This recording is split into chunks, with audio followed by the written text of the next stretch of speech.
नमस्कार दोस्तों, क्या आपने कभी सोचा है कि जब हमारे देश में वर्ल्ड क्लास एयरपोर्ट्स बन सकते हैं या हम दुनिया का सबसे बड़ा वैक्सीनेशन प्रोग्राम सक्सेसफुली चला सकते हैं, तो फिर क्यों हमारे सरकारी स्कूल्स और हॉस्पिटल्स आज भी उसी पुरानी ढाल पर चल रहे हैं? क्या वजह है कि कुछ चीज़ों में तो हम ज़बरदस्त परफॉर्म कर रहे हैं, लेकिन कुछ बेसिक सर्विसेज आज भी बहुत पीछे है? अक्सर हम देखते हैं कि शॉर्ट टर्म पॉलिटिक्स, सरकार की ओवर कमिटमेंट और पब्लिक ट्रस्ट की कमी जैसे कारणों से बेसिक सर्विसेज लोगों तक ठीक से नहीं पहुंच पाती। लेकिन क्या ये पूरी कहानी है? क्या ये चैलेंजेस का कोई हल है? नमस्कार दोस्तों, स्वागत है आपका टुवर्ड्स विकसित भारत के चौथे एपिसोड में। अगले 5 मिनट में आप जानेंगे कि हमारे देश की सरकारी व्यवस्था यानी स्टेट कैपेसिटी को मजबूत बनाना सबसे बड़ी प्रायोरिटी क्यों है, कैसे हम अपनी सरकार को और भी असरदार बना सकते हैं और विकसित भारत की तरफ तेजी से बढ़ सकते हैं, और क्यों हमारी राज्य सरकार यानी हमारी स्टेट गवर्नमेंट्स हमारे विकास की असली कुंजी है। दोस्तों, जब हम इंडियन स्टेट कहते हैं तो इसका मतलब सिर्फ दिल्ली में बैठी हुई सेंट्रल गवर्नमेंट नहीं है। इसमें हर स्टेट गवर्नमेंट, हर लोकल बॉडी, हर पुलिस स्टेशन, हर पंचायत, हर स्कूल और हर सरकारी हॉस्पिटल आता है। यह एक बहुत बड़ा कॉम्प्लेक्स सिस्टम है जो आज़ादी के बाद से बना है, और यही सिस्टम हमारे विकसित भारत के सपने की नींव है। देखिए, अगर हम ये चाहते हैं कि हमारी इकोनॉमी तेजी से आगे बढ़े, नए बिजनेसेस आए, रोजगार पैदा हो, तो हमारे पास एक स्ट्रॉन्ग फाउंडेशन होना चाहिए, और वो फाउंडेशन देती है एक इफेक्टिव स्टेट। जब सरकार एज ए सिस्टम अच्छा परफॉर्म करती है तो प्राइवेट सेक्टर को भी भरोसा मिलता है। उन्हें पता होता है कि कॉन्ट्रैक्ट्स एनफोर्स होंगे, लॉस फॉलो किए जाएंगे और उनका पैसा सुरक्षित है। ये प्रेडिक्टेबिलिटी और ये ट्रस्ट एक रोबस्ट सिस्टम के लिए बहुत जरूरी है। तो सबसे पहले बात करते हैं अपनी इंडियन स्टेट की कैपेसिटी बढ़ाना सबसे बड़ी प्रायोरिटी क्यों होनी चाहिए। दोस्तों, अक्सर जब हम किसी सेक्टर को सुधारना चाहते हैं तो हमारा पहला सॉल्यूशन होता है कि भाई बजट बढ़ा दो। लेकिन रिसर्च और अनुभव ये बताता है कि सिर्फ पैसा बढ़ाना से काम नहीं चलता। जब हमारे गवर्नेंस को बेहतर करते हैं तो इसका रिटर्न ऑन इन्वेस्टमेंट 10x हो सकता है।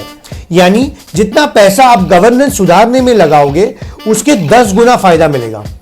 इस सीरीज के अलग अलग वीडियोस में हम ये देखेंगे कि कैसे सही तरीके से गवर्नेंस में इन्वेस्ट करना हम अपने विकसित भारत के सपने को सच कर सकते हैं। यहां कुछ ऐसे एग्जाम्पल्स हैं जहां बेहतर गवर्नेंस ने कमाल कर दिया है। डायरेक्ट बेनिफिट ट्रांसफर, सरकारी स्कीम्स का पैसा सीधे लोगों के अकाउंट में पहुंचा दिया है। आधार, एक यूनिक आइडेंटिटी जिसने सर्विसेज को काफी सिंप्लीफाई कर दिया है। यूपीआई, डिजिटल पेमेंट्स हम सब जानते हैं जिसने क्रांति लाई है। जनधन योजना, फाइनेंशियल इंक्लूजन में सबको जोड़ा है। यह सब दिखाता है कि जब नियत और सिस्टम सही हो तो सरकार कैसे परफॉर्म कर सकती है।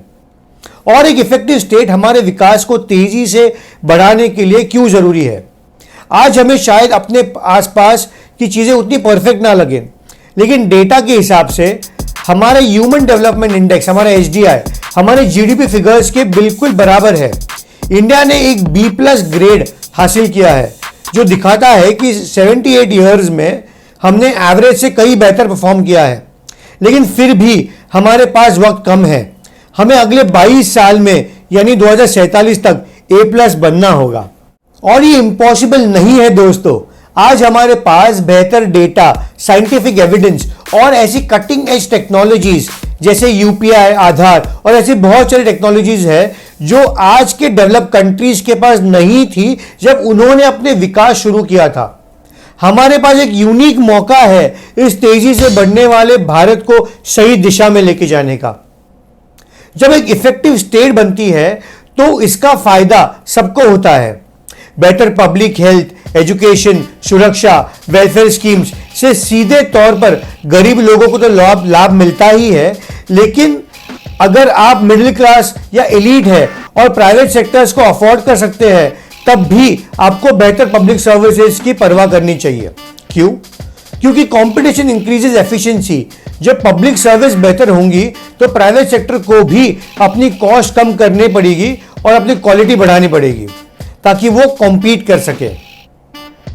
और ये बात पॉलिटिशियंस और ब्यूरोक्रेट्स के भी बहुत काम की है, क्योंकि एक इफेक्टिव स्टेट, एक इफेक्टिव इंडियन स्टेट बनाने से सिर्फ लॉन्ग टर्म फायदे नहीं बल्कि इसका तुरंत दिखने वाला पॉजिटिव इंपैक्ट भी होता है, जो पॉलिटिशियंस को अगले इलेक्शन जीतने में मदद करेगा और ब्यूरोक्रेट्स का पब्लिक परसेप्शन और रिस्पेक्ट बढ़ाएगा, जिससे उनकी इफेक्टिवनेस और बढ़ेगी। सीधी बात करें तो एक बेहतर स्टेट कैपेसिटी का मतलब है इंडिविजुअल्स के डेमोक्रेटिक फ्रीडम को सिक्योर करना। जब सब सरकार एफिशिएंट होती है तब लोगों के अधिकार और सुविधाएं दोनों बढ़ते हैं। कोविड-19 पैंडेमिक इस बात का सबसे बड़ा एग्जाम्पल है कि स्टेट कैपेसिटी में इन्वेस्ट करना कितना जरूरी है। जब कोविड आया तो कमजोर पब्लिक हेल्थ इंफ्रास्ट्रक्चर ने हमें बहुत नुकसान पहुंचाया दोस्तों। उस क्राइसिस ने दिखाया कि डेटा में इन्वेस्ट करना कितना जरूरी है और जिन स्टेट्स ने प्राइवेट सेक्टर्स के साथ ठीक से कोलैबोरेशन नहीं किया उनको भी उसकी कीमत चुकानी पड़ी। लेकिन उसी समय हमारी सरकार ने 1 बिलियन लोगों तक वैक्सीनेशन बना के पहुंचाने तक कमाल कर दिया। इसने दिखा दिया कि हमारी स्टेट मुश्किल वक्त में कितनी काबिल है और कैसे वॉर मोड में इनोवेशन बढ़ा है, पब्लिक डिलीवरी बेटर हुई, लोग सरकार की बात सुनने लगे और हेल्थ सेक्टर में फंडिंग भी बढ़ी। लेकिन हमें हर सेक्टर में सुधार करना है और इसके लिए किसी दूसरे कोविड या किसी दूसरे क्राइसिस का इंतजार करने की जरूरत नहीं है। अब वक्त आ गया है कि हम अपने घर को ठीक करें। यही समय दोस्तों, सही समय है विकसित भारत 2047 के लिए। तो अब हम आते हैं कि उस बड़े सवाल पर कि कैसे बनाएं हम एक असरदार इंडियन स्टेट और तेजी से विकसित भारत की ओर बढ़े। सबसे पहले अपने मोस्ट इंपॉर्टेंट स्टेक होल्डर्स को समझना। हम आगे के वीडियोस में अपने सबसे अहम एक्टर्स, पॉलिटिशियंस और ब्यूरोक्रेट्स को गहराई से समझेंगे। लोगों को अक्सर यह लगता है कि नेता करप्ट और पावर हंग्री होते हैं और हमारे ब्यूरोक्रेट्स लेजी या सिर्फ नियम कानून में उलझे रहते हैं। लेकिन हमें यह भी समझना होगा कि एक पॉलिटिशियन या एक ब्यूरोक्रेट का काम कितना मुश्किल और स्ट्रेसफुल होता है और अक्सर थैंकलेस होता है।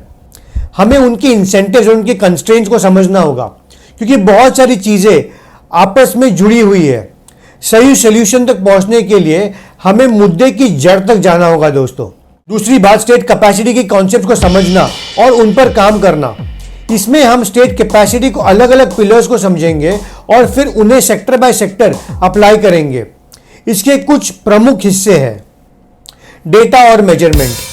सिर्फ डेटा कलेक्ट करना नहीं बल्कि उसे सही तरीके से एनालाइज करना और उसके बेसिस पे डिसीजंस लेना। Public personal management. सरकारी कर्मचारियों को सही जगह पर लगाना, उनको ट्रेन करना और उन्हें काम के लिए इंसेंटिवाइज करना। Quality of public expenditure. सिर्फ पैसा खर्च करना नहीं बल्कि यह इंश्योर करना कि वो पैसा असरदार है, सही जगह पर खर्च हो रहा है। Quality versus quantity of revenue. सिर्फ ज्यादा टैक्स इकट्ठा करना नहीं बल्कि टैक्सेशन सिस्टम्स को फेयर और एफिशिएंट बनाना। फेडरलिज्म और डिसेंट्रलाइजेशन। पावर को सिर्फ सेंट्रल गवर्नमेंट के पास नहीं, स्टेट्स के पास, लोकल बॉडीज तक पहुंचाना। गोइंग बियॉन्ड गवर्नमेंट और एंड स्टेट एक्टर्स। सिर्फ सरकार के भरोसे नहीं लेकिन एनजीओ से सिविल सोसाइटी को भी साथ लाना। इन आने वाले एपिसोड्स में हम इन सभी फैक्टर्स पर एक एक करके डिटेल में डिस्कशंस करेंगे। फिर हम सेक्टर बाय सेक्टर जाएंगे। Education and skills, health and nutrition, police and public safety, courts and justice, urbanisation, jobs and productivity, social protection and welfare schemes. हम ये देखेंगे कि गवर्नमेंट क्या अच्छा कर रही है और किन चीजों पर सुधार की जरूरत है। और उसके बाद हम बात करेंगे सिविक पार्टिसिपेशन की।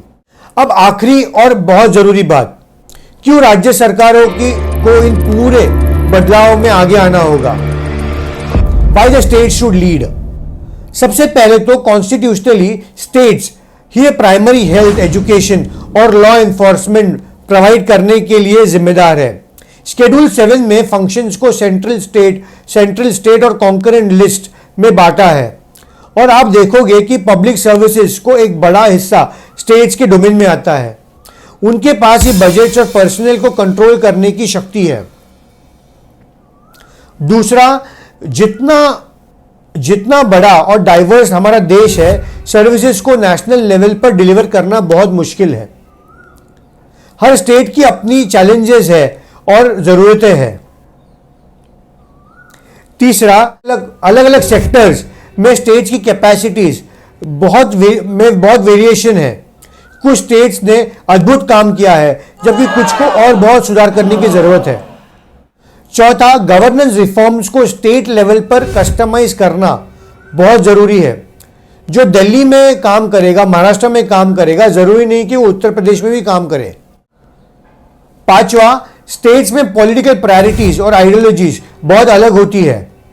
इससे अलग अलग एक्सपेरिमेंट्स की गुंजाइश मिलती है, और अगर कोई एक्सपेरिमेंट किसी एक स्टेट में सक्सेसफुल होता है तो उसको दूसरे स्टेट में रेप्लिकेट किया जा सकता है। दोस्तों, इस एपिसोड में हमने जाना कि एक मजबूत और एक असरदार स्टेट कैपेसिटी हमारे विकसित भारत के सपने की नींव क्यों है। यह सिर्फ जीडीपी बढ़ाने के लिए नहीं, ये बल्कि हर नागरिक के बेहतर जीवन के लिए जरूरी है। राज्य सरकारें, हमारे स्टेट गवर्नमेंट इस बदलाव की कुंजी क्यों है। अब जब हम इन बुनियादी बातों को समझ गए हैं, सवाल आता है कि हम क्या कर सकते हैं। सिर्फ वीडियो देखने से कुछ नहीं होगा दोस्तों, बदलाव तभी आएगा जब हम सब एक कदम आगे बढ़ाएंगे। इस वीडियो को शेयर करो उन सभी लोगों के साथ जो सिर्फ अक्सर सरकार को ब्लेम करते हैं। उन्हें समझाओ कि हम सबकी भी जिम्मेदारी है और असली बदलाव हमारी स्टेट से ही आएगा। Let's shift from blame to solutions. Let's make our voices constructive, not just critical. दोस्तों, हमें कमेंट्स में बताओ आपके हिसाब से कौन सी एक चीज है जिसको ठीक करने से स्टेट कैपेसिटी में बड़ा सुधार आ सकता है, और आपको क्या लगता है कि आपके स्टेट की गवर्नमेंट ने हाल ही में कौन से ऐसा कदम उठाया है जिससे स्टेट कैपेसिटी में सुधार आया होगा। Let's brainstorm solutions together. दोस्तों, विकसित भारत के सफर में हमारे साथ बने रहिए, क्योंकि यही समय है दोस्तों, सही समय है। और अगर आपको लगता है कि ये एनालिसिस सही है तो चैनल को सब्सक्राइब करो, क्योंकि ये सिर्फ शुरुआत है दोस्तों। विकसित भारत हमें जल्द से जल्द बनाना है। जय हिंद।